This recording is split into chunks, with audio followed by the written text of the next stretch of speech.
Everyone on the A-List is a local Seattle artist, filmed in Seattle with their permission. All rights reserved to Mastermind Music and Far Horizon.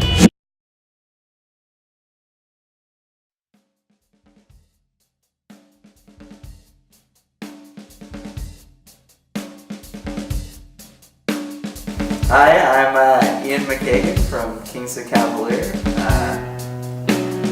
This is AI Perfect. Thanks, this is my show.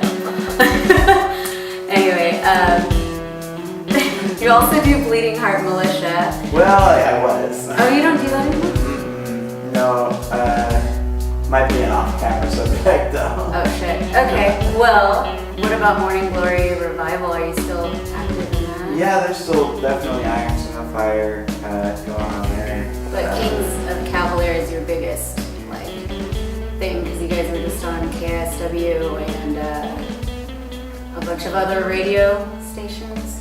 Yeah, well, we did KGRG was the other one locally, but it's definitely the thing with the most traction right now.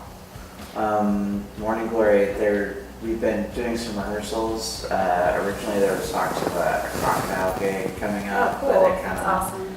Yeah, it kind of got postponed. So, No, you'll get there. We're in but Seattle. Woody has been kind of busy with school and stuff, so that's been a little on the burner. But that's we've been doing that project for so long that It's like a family. it always survives. It's in the name. Oh, got it. So it's, yeah. Well, with Kings of Cavalier, how would you describe the sound? Let's see. This It's is a big question. Mudslide wrapped inside a volcanic eruption, mummifying a blues man. Okay. It's like Pompeii, there's There's only one. So you had a successful album release at Sunset. Death Trip is your new album. Is it a full-length album? Well, it kind of depends. We've been a little uncertain as to what to call it because it's officially labeled as an EP, but it's like a half-hour long. But it's only 4 songs, and all songs will kind of hang together conceptually. So you might call it a concept EP, but it's also longer than some full length. So it's kind of in this weird. It's kind of its own thing. Yeah. How do people find it? Where do people go to get it? Well, right now we can sell it to you at a show. For the time being, I would imagine soon enough it will be on Spotify and all the other major streaming platforms. But we generally try and sell physical copies for a while before we do that. Because once it's out there, it's out there. It's not gonna do anything for you, and we are trying to recoup some of our production costs. What's your favorite song on there? Or do you have one? Or Well, it's a hard question to ask a musician because they're all your baby, and it's like picking your favorite kid. But well, how do you? What's the writing process like? the writing process in Kings is a pretty organic kind of collective process. Initially, when the band got started, it was me bringing in a lot of material I'd already developed because I was kind of writing heavier stuff that wasn't really appropriate for Morning Glory, and I wanted to have a outlet for it. And so I had approached Kurt, and Kurt had already worked with Ben and the Stereo Creeps, and so I kind of found this prefabricated rhythm section, and they were playing pop music before. That's usually the hardest section to find. And they were, they were already tight, and they already had an established relationship as a drummer and a bass player, and they hadn't been playing the kind of music that they were really into before. So I just kind of came in and was like, "Hey, do you guys rather be playing some hard rock and roll?" And then the rest is kind of history. But after we kind of moved on from that initial process of me bringing stuff in, now these days, and since we came into the band, it's more of usually a collective writing process where everybody kind of handles their own parts, and we tend to jam on things in practice, and then we will take parts of the jams Do you or record ideas. them then? We try to be good about it, but we're usually kind of vague, so. Oh, nice. Not always I consistent. think this I sounds just good. try and, I have a decent memory, and so do the other guys, and they fill in the gaps for Yeah. the stuff that I can't remember most of the time.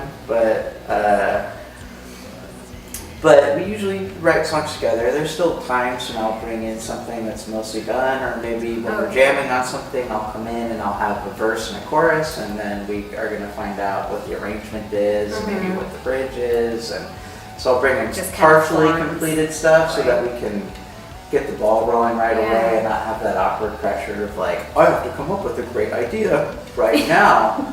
Which sometimes if I don't have something prepared, the boys are kind of expecting. That's a lot of pressure sometimes. Be like, Yeah. Okay, I just have to like write the next big thing while you guys Let's are do watching me. Yeah. It's like, All that stuff. They're just sitting around like, you got this right. Ooh. Well, back to your EP or record. Who recorded it, and like, how did you choose that place?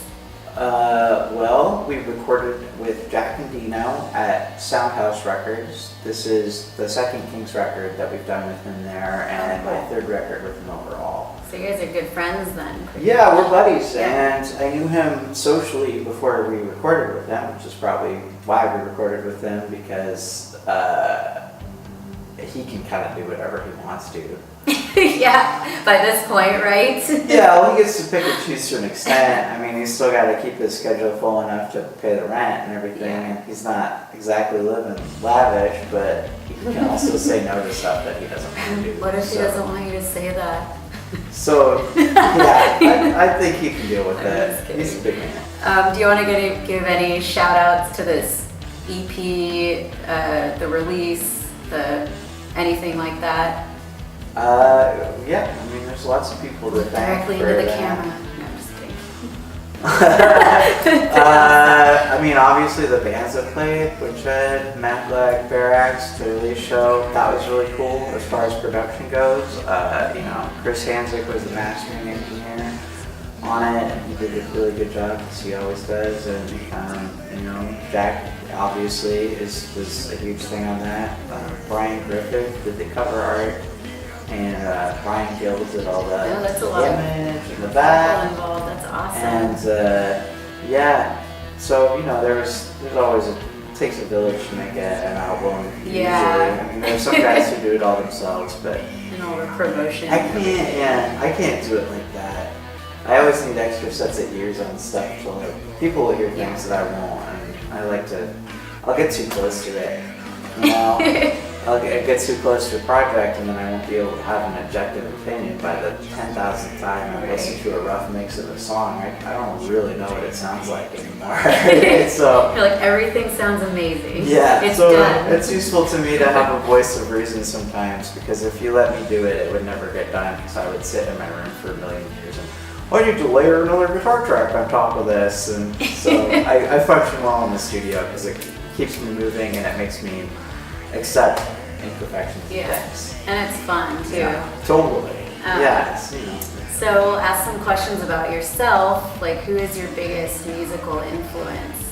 Ooh, that's a deep one. Yeah. I mean, I'm probably an even split between John Lennon and Jimi Hendrix as far as the guys who were really developmentally important to me. Is that what made you pick up a guitar, or just start with instruments in general? Well, I have a kind of a long background in music, because initially I was kind of a choir kid, especially when I was very young. I had cool. the All City Choir in elementary school, and that was back when you had music class in public school. I don't know if that's a thing anymore, but I also had a music class there. So I did that, and I tried to play trumpet for a while I was in elementary school, and I did it for about a year and a half, and I stopped because I really disliked the teacher.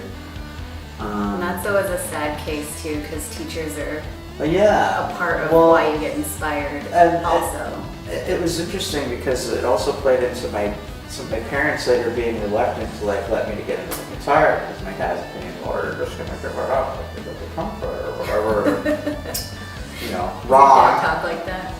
Well, His voice in my head does at times. Yeah. But you know, I already had been doing some kind of music stuff for years, and then I picked up the guitar when I was like 14 and managed to convince my mom to buy me an acoustic guitar for my 14th birthday.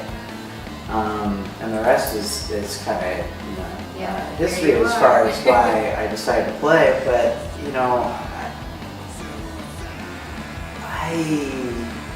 I'm not certain what the initial drive was. I mean, I would like to say it was to get girls or something, but it certainly played out to be a much deeper thing than that for me in the long run. So maybe I didn't even know what I was getting into as a teenager when I was doing it, and the love that I would have for it. And it creates a big community too. Totally. After a while, it kind of became my life, and a lot of the most important relationships I've had and opportunities that I've had and friendships that I've made have come from doing music and being immersed in that community. And so after a while, I kind of just started living. Yeah. So do you have a favorite Seattle band, like right now, that's currently active? Oh, I mean, there's tons. I like Bear too. Represent. I really like Mind Beams. I think that they're technically and compositionally one of the most interesting bands that are happening in town right now. I love Quiet. Yeah. Thanks. Obviously. And Bad Bagnet. And, you know, there's a million bands that we could shout out. Which Double Summer Down, Maclac, yeah, and they're all in the rock genre. You know, we owe so many people favors. Stereo Creep, Sun Giants, like, you know, Well, we didn't get supports cool each other. opportunities because, and at a point, you know, I remember this really critical show that we played at Daryl's probably like 3 years ago. And we happened to get put on a bill by Greg Gibson, rest in peace, good friend of mine, and Greg put Kings on a bill at Tim's, not Daryl's, sorry, with the Sun Giants, and the Stereo Creeps guys were there in the audience. Mm-hmm. And that really ended up being like a fateful moment in the history of Kings, because both the Sun Giants and the Stereo Creeps really kind of brought us into this wider community that I, awesome. you know, being a musician from the age of 14 and playing in bands from shortly after that, had tried really hard to get immersed in, and it was hard to find. You know, when you're starting out, it just seems kind of like, where is everybody? And we had done with One Glory, we'd done bands fairly seriously for several years before that, and had trouble kind of finding the audience and the community, and so they were really good at bringing us into this community that was already existent.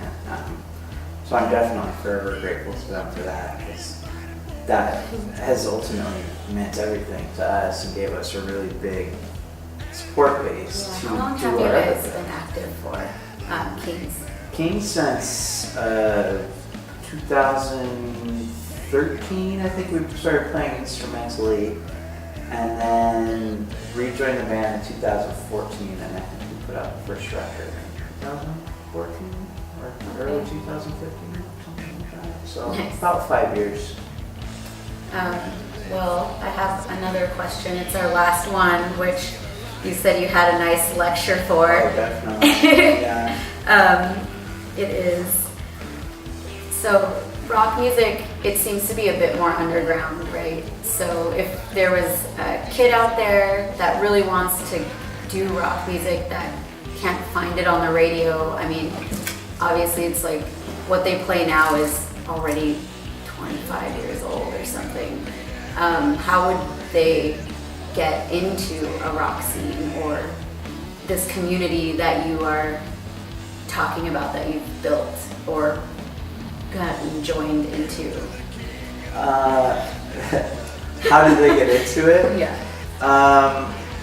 Well, What would you say to them if like they wanted to play local shows and just like get into it? Like, because so Seattle doesn't really have a lot of venues that are under like 21. there's That's maybe true. like one or It's two. changed a lot too. That Yeah. didn't used to be that way. When I Definitely. was a teenager, there was lots of always just talking. Yeah. Their So- project maybe. Yeah, Vera and maybe just the festivals, but really there's not any rock, like heavy rock bands like with the Man in the Lava type of music you're talking about, what King sounds like. So what, how would people discover that? Like, how would they try to be mainly children? That's a fun question. Right. Well, I think that the original question, as it was phrased on the thing, was, what do you say to somebody who wants to be a rock star or something in the scene, right? And first of all, I will tell you the answer to that when I become a rock star. If. I like my simplified question turned Sure. into something extremely Sure, complicated. but addressing that, I would say that you can't do it to be popular. That's the wrong reason. You shouldn't do it because you aspire to be a popular person or have it raise your social status. When I've done things, it's because I was trying to be a good person or a good musician.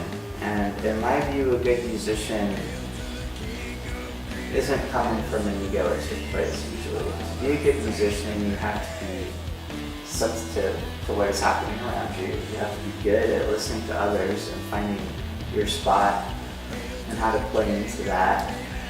You have to be able to create harmonies and make something greater than just your individual contribution to it, right? You have to be able to work with others to do that. And so, if you were going into it because you're seeking some kind of egoistic validation, that's a totally ephemeral thing to be chasing. And even in the instances that you do find that high of, we're having great success, that's fleeting. And rock and roll is a game of Friday and Saturday nights, and one Friday and Saturday night, one band is the best band in town, and the next one is, because that's the exciting thing that's going on, and that's how the game works, guys.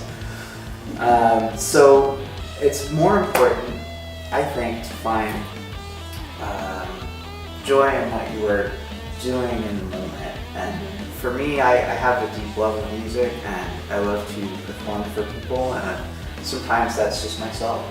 I wrote a song yesterday where I made myself cry, and that was a validating and cathartic musical moment for me, and I didn't even have to share that with anybody. But I don't necessarily care who I'm playing to as long as I'm playing. Just where it comes from, really. Yeah, and if you really want to be successful or find lasting happiness being a musician, I think that you need to be able to take a step back and appreciate things as they are happening and not be monomaniacally focused on becoming the next Kurt Cobain or something. Because that's just never going to happen. That's not a thing lot of anymore. people The system aspire. doesn't work like that. Right. And if you do, then you become some shill like Little Pump or something. It's just like the manifestation of America's twisted ego and id. Like if you do it for the wrong reasons, you become a shell, and you start selling something that isn't genuine and isn't helping anybody. And to me, it's about music is about community and about connecting with people, and it's a language that, words are imperfect. They're something that people have created to express ideas to each other. And there's a very large part of the human experience that exists outside of what we can say or we even have words to describe. And music to me speaks more effectively to that, and it's a language to communicate with people in this kind of emotional plane where you can bury something that everybody will immediately understand in a melody or something like that, and they will connect with it naturally and on a level that's outside of words. And find something to love about it. to me, that's the joy of it, and then when you start finding, people taking your stuff seriously and then wanting to interact with you about that and giving you validation on that, then that's cool. But you got to do it because you love it, and that's the only way you're going to make it. Because there's a lot of disappointment on that road too, and a lot of false starts, and you know, it's a long way to the top if you want to those rock and false roll. starts. Like, it's so I just try and love it, and you know, who knows where the road goes, and that's always been the mentality for me. It's like I've never said I want to be this big thing or anything. I just want to see how high the ladder goes and how high we can climb it with Yeah. our own wit. That's true. That's where I'm at. That and so if you're gonna be a successful musician, rock star, whatever, love playing music. Don't love yourself so much. Like, Or love yourself well, and love loving music. yourself in a constructive way is important. Yeah. But Rather than the Facebook likes. but see the bigger picture. You know. Exactly. Like there's more going on there than a personality promotional platform. Right. The 3 Ps. Well, thank you for letting me, interview you and for all the chats and everything that we've had outside of this. And I'm glad that I know you. We're not friends or anything. Oh. We've never met. Just today. Nice hair color, by the way. Yeah. Anyway, well, thank you again. And when is your next show? Oh, it's Saturday. I'm sure this won't be out by then. But you have a lineup for the summer, pretty much? yeah, we're out into July at this point. Let's see, we just got Hempfest. Sunday at Hempfest, we'll be playing 4 to 4:45. All you stoners know that we will be playing peak attendance at Hempfest, which is pretty sweet. And the description of your music is definitely stoner. Yes, Stoner type. I think we'll find a sympathetic ear there.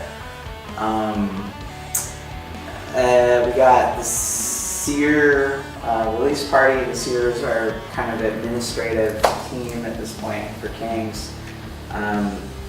Zoe and Joe, and they're putting their big administrative business opening party basically, and we're going to be playing that, like the Dead Drones and Artemis Moon. Awesome.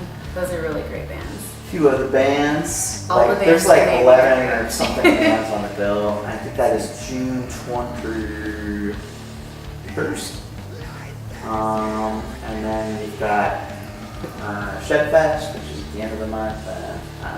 Then we've got what else? So all the festivals.